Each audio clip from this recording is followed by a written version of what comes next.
박수 한번 쳐주세요.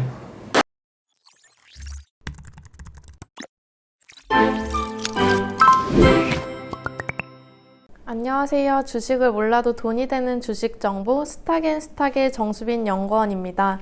최근 국내 증시는 해외 증시의 좋은 흐름과 달리 디커플링 현상이 심화되며 지난 4개월간의 하락세를 이어가고 있습니다.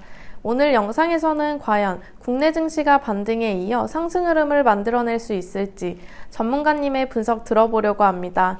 영상 시청 전 구독, 좋아요, 알림 설정 확인해 주시고요. 스탁앤스탁의 이승호 전문가님과 함께 친환경 에너지 저장 장치 관련 종목 중 저평가주 소개해 드릴 예정이니 영상 끝까지 시청해 주시기 바랍니다. 이승호 전문가님 안녕하세요. 네, 안녕하세요. 네, 답답한 장세가 이어지고 있습니다. 코스피가 7월부터 4개월 연속 하락세를 보였고요. 10월 한 달 만에도 코스피가 3.2% 빠졌습니다. 지난주 중반, 국내 증시가 기술적 반등을 보여 당장은 투자자들을 달래는 모습인데요. 미국 등 해외 증시의 상승 흐름과 반대되는 디커플링 현상, 썩 유쾌한 상황은 아닙니다. 현재 시장 상황 어떻게 보고 계시나요? 네, 우선 해외 증시, 그 중에서도 미국 증시 상황에 대해 설명해 드리겠습니다. 현재 미국 증시는 연일 지붕을 뚫으며 52주 신고가를 경신했습니다. 그 중심에는 3분기 기업 실적이 있었는데요. S&P 500 기업 중 90%가 실적을 발표한 가운데 약 80%가 월가의 예상치보다 무려 10%가량 상회했습니다. 여기에 S&P 500 기업의 주당 순이익 EPS는 올해 45%, 내년 10% 증가할 것으로 추정되고 있는데요. 더불어 미국 외 주요 국가 증시 또한 상승세를 보이고 있습니다. 여기에 유로존을 살펴보면 60%가 넘는 기업들이 3분기 실적을 발표한 가운데 그중 74%는 전문가의 예상치보다 높은 실적을 달성했습니다. 미국 등 선진국의 경우 가계의 탄탄한 재무 상황, 기업들의 실적 개선 등이 증시 상승세의 주요 요인으로 분석됩니다. 네, 이에 반해 국내 증시는 반대로 움직이고 있습니다. 보통 국내 증시는 미국 증시의 흐름을 따르는 양상인데요. 현재는 오히려 엇박자가 나고 있습니다. 미국, 유럽의 3분기 실적이 시장 상승세를 이끌었다고 말씀하셨는데 국내 기업의 상황은 어떤가요? 네, 미국, 유럽 등과는 달리 실적 예상치를 하회하는 기업들이 많을 것으로 보입니다. 우리나라 12월 결산법인의 2021년도 3, 4분기 보고서 제출 기한은 11월 15일로 오늘 어닝 시즌이 종료될 예정입니다. 연결기준 보고서를 작성한 지 2년이 안 된 기업의 경우 11월 29일까지 분기 보고서를 제출해야 하는데 이를 제외한 기업의 경우 오늘까지 분기 보고서 제출을 완료해야 합니다. 현재 시가총액 상위 100개 기업은 상당수가 실적 발표를 마친 상황이지만 전문가들이 실적 전망치를 내놓은, 그러니까 컨센서스가 존재하는 515개 기업 중에서는 53%만이 실적을 발표한 상태입니다. 중소형주의 실적 발표가 어닝 시즌 후반에 몰릴 것이라는 말인데요. 현재 실적을 발표한 기업의 44%만이 실적 예상치를 상회했는데 중소형주의 경우 예상치를 하회하는 기업의 비중이 높을 것으로 전망됩니다. 네, 미국, 유럽 등의 기업과 비교해보면 상당한 온도차가 느껴지는데요. 이런 상황이 현재의 디커플링 현상을 야기했다고 보면 되는 걸까요? 네, 맞습니다. 좀 더 자세히 설명드리겠습니다. 지난주 G2, 미국과 중국의 생산자 물가지수 PPI와 인플레이션 지표 소비자 물가지수 CPI가 발표됐습니다. 미국 10월 생산자 물가지수는 전년 대비 8.6% 증가하며 자료 집계 이후 최고치를 기록했는데요. 미국 10월 소비자 물가지수 또한 6.2% 증가하며 31년 만에 최고치입니다. 전월 대비 CPI 역시 0.9% 상승하는 등 시장 예상치를 크게 상회하자 인플레이션에 따른 수요 위축 및 긴축 본격화가 우려되는 상황입니다. 최근 물가 급등의 주 요인은 에너지 대란으로 판단됩니다. 10월 에너지 물가가 4.8% 상승했는데 겨울철 난방을 위한 에너지 소요가 늘어날 전망이라 에너지 가격은 계속해서 높게 유지될 것으로 전망됩니다. 미국의 경우 이런 인플레이션에 대한 우려를 기업 실적으로 만회하며 상승세를 보이는 것인데요. 반대로 우리나라의 경우 인플레이션에 대한 압박은 그대로 받으면서 기업의 실적 또한 저조한 상황이라 디커플링 현상을 피하기 어려웠던 것입니다. 지난주 금요일 경기 민감주 중심으로 기술적 반등에 성공했지만 이 흐름이 상승세를 이어질지는 낙관하기 어려운 상황입니다. 네, 이승호 전문가님께서는 인플레이션에 대한 불안감이 커지는 상황에서 기업들의 실적이 예상치를 밑돌자 디커플링 현상이 발생했다고 정리해 주셨습니다. 11월 절반이 지난 상황인데 이런 흐름이라면 5개월 연속 하락세를 피할 수 없어 보입니다. 물가 상승이 계속해서 시장에 부담을 안기는 상황인데요. 이런 흐름 언제까지 지속될까요? 네, 최근 해외 투자은행인 UBS가 인플레이션 관련된 보고서를 하나 발표했는데요. 제목이 바로 인플레이션은 시장 변동성을 높일 수 있지만 강세장을 끝내지 않을 것이라는 것입니다. 내용을 살펴보면 최근 물가 급등은 수요의 급격한 증가에 따른 것이라고 지적하고 있습니다. 코로나19 팬데믹으로 공급망이 혼란을 겪고 있는 상황에서 수요가 공급을 능가해버리니 당연히 물가가 급등할 수밖에 없겠죠.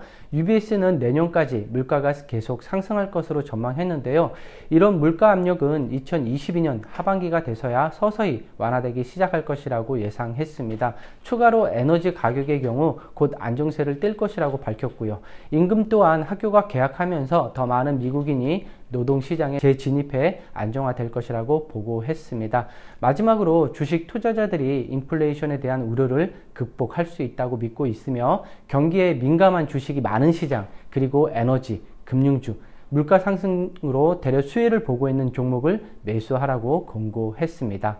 네, 물가 상승은 내년 후반기까지 이어질 수 있다. 분석 잘 들었습니다. 현재 인플레이션과 관련해 수혜주로 분류되는 금융주는 10월 1일, 10월 25일 영상을 통해 소개해드렸으니 꼭 확인해 보시기 바랍니다. 다음으로 이번 주 시장의 주요 이벤트 살펴보겠습니다. 이재용 삼성전자 부회장에 대한 소식도 있던데 소개 부탁드립니다. 네, 우리 시간으로 14일 이재용 삼성전자 부회장이 캐나다, 미국으로 출장을 갔습니다. 이재용 부회장은 캐나다에 있는 삼성전자 인공지능 AI 연구센터를 방문할 예정인데요. 이어 미국으로 넘어가 신규 파운드리 반도체 위탁 생산 공장 부지를 최종 결정할 것으로 알려져 있습니다. 앞서 삼성전자는 170억 달러, 약 20조 원의 규모의 미국 파운드리 공장 증설 투자 계획을 발표한 바 있는데요. 그 위치로는 미국 텍사스주 테일러와 오스틴 등을 두고 최종 저울질하고 있다고 합니다. 이와 관련해 삼성전자와 더불어 SK 하이닉스의 주가 추이를 주목할 필요가 있는데요. 최근 반도체 종목들의 흐름이 심상치 않습니다. 지난주까지 5주 연속 상승을 시도한 부분과 함께 미국 마이크론 테크놀로지가 주가 상승세를 보인다는 점을 감안하면 반도체 기업 주가가 회복되는 시점이 가까워진 게 아니냐는 분석이 나옵니다. 지난 11월 1일 방송에서도 말씀드렸던 내용인데요. 파운드리 업체가 반도체 공급난에 따른 가격 인상과 적극적인 설비 투자와 함께 고성장세로 이어질 전망이라 삼성전자 반도체 밸류체인을 주목해 보시라 언급드렸습니다. 2022년 상반기 전망 및 가이던스를 고려해 보면 그동안 소외받았던 IT 및 자동차 업종을 주목할 필요가 있고요. 연말 배당 시즌을 앞두고 안정적인 배당주 또한 살펴보시면 좋을 것으로 판단됩니다. 네, 전문가님께서는 향후 투자 전략으로 금융주뿐 아니라 반도체, IT, 자동차, 배당주를 눈여겨보시면 좋을 것 같다 말씀해 주셨습니다. 투자자분들은 참고해 주시고요. 추가로 주목할 만한 이벤트는 어떤 게 있을까요? 네, 11월 15일 미국 인프라 예산 법안 서명식인데요. 바이든 대통령이 11월 5일 하원을 통과한 1.2조 달러 규모의 인프라 법안 서명식을 가질 예정입니다. 미국의 인프라 부양 예산안에는 철도, 도로, 항만 등 기존 시설뿐만 아니라 풍력, 태양광, 전기차 등 그린 산업에 대한 대규모 투자가 포함되어 있습니다. 참고로 건설기계의 수요가 증가한 상황에서 저평가주로 분류되는 진성 TC 분석은 11월 8일 영상 통해 설명드린 바 있습니다. 더불어 좀 전에 말씀드린 풍력, 태양광, 에너지 저장장치 ESS 설치의 경우 전망치 또한 높아지고 있습니다. S&P 글로벌 마켓 인텔리전스 에너지 리서치 팀이 재생에너지의 성장, 그리드 변환 등에 대한 보고서를 발표했는데요. 2022년에는 44기가와트의 태양광, 27기가와트의 풍력 발전과 8기가와트 이상의 배터리 저장 설비가 설치될 예정이며 가상전력 구매 계약 및 친환경 관세와 같은 전용 프로그램이 제작됨으로써 시장 성장이 빨라질 것이라고 내다봤습니다. 풍력 및 태양광 등 지난 10월 12일 영상에서 눈여겨볼 종목들을 설명드렸는데요. 풍력에서는 해상풍력 하부 구조물의 절대 강자인 회사 삼강 M&T를 태양광 발전 사업을 중심으로 신재생 에너지 사업을 확장하고 있는 하나솔루션에 대해 투자 전략 설명드렸으니 투자에 참고하시면 좋겠습니다. 네, 그렇다면 친환경 섹터의 저평가주 알아봐야겠죠. 전문가님 설명 들어보니 에너지 저장 장치 ESS가 눈에 들어오는데요. ESS 관련해서도 종목이 상당히 많은데 어떤 종목 주목하고 계신가요? 네, 사업 다각화 및 고객 다변화에 성공하면서 밸류에이션이 저평가된 종목인데요. 바로 서진 시스템입니다. 주력 반도체 공정장비 부품 수요가 증가한 가운데 통신장비 부품과 핸드폰 부품 수주도 늘어났고 ESS 파워장치의 수주 호조로 전년 동기 대비 큰 폭의 매출로 성장하고 있습니다. 11월 5일 서진 시스템의 3분기 실적을 발표했는데요. 매출액이 1,736억 원, 영업이익이 250억 원을 달성했습니다. 매출액은 전년 동기 대비 101.6% 최고 매출액을 경신했고 영업이익은 예상치를 크게 상회했습니다. 이와 같이 호실적을 거둔 요인을 살펴보면 첫 번째로는 ESS 부품 매출 면에서 신규 고객이 확대되면서 489.7%가 크게 늘었고 두 번째로는 국내외 5G 투자 부진에도 불구하고 고객 다변화를 통해 통신장비 부품 매출이 전년 동기 대비 98.2%가 증가했으며 반도체 장비 부품의 매출액도 전년 동기 대비 86.5% 상승했습니다.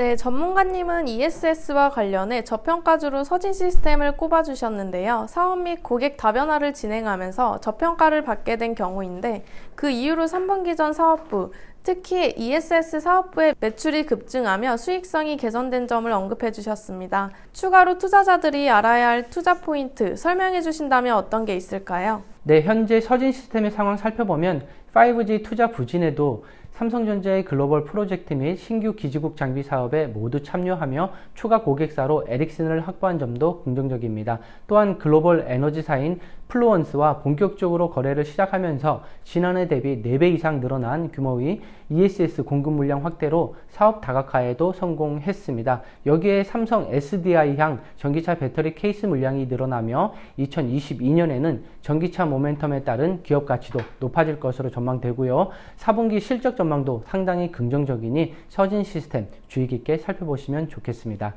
네, 설명 잘 들었습니다. 오늘 영상에서는 최근 국내 증시에서 발생한 디커플링 현상의 원인과 더불어 인플레이션이 언제까지 계속될지 살펴봤습니다. 글로벌 투자은행인 UBS는 보고서를 통해 내년 하반기부터 서서히 물가 압박이 완화될 것이라고 전망한 상황입니다. 또한 미국 인프라 예산안 통과로 투자가 확대되는 친환경 사업, 그 중에서도 에너지 저장 장치 관련 저평가주로 서진 시스템 설명드렸는데요. 매매 전 영상의 모든 정보는 참고용으로 투자에 대한 책임은 투자자에게 있는 점 꼭 숙지해 주시기 바랍니다. 영상 중간중간에 언급드린 금융주, 친환경주 분석 영상은 저희 채널에서 시청 가능합니다. 서진 시스템에 대한 추가 분석이 궁금한 분들은 댓글창에 링크 확인해 주시고요. 이상 주식을 몰라도 돈이 되는 주식 정보 스탁앤스탁의 정수빈 연구원 이승호 전문가님이었습니다. 감사합니다. 감사합니다. 카메라 바꿨어요. 그러게. 시원이네. 시원해. 네, 고생하셨습니다. 삼성 걸 써야 되는데. 삼성이요? 네. 삼성이 카메라 요즘도 나오나? 나오죠. 삼성 그 디지털 카메라 있잖아.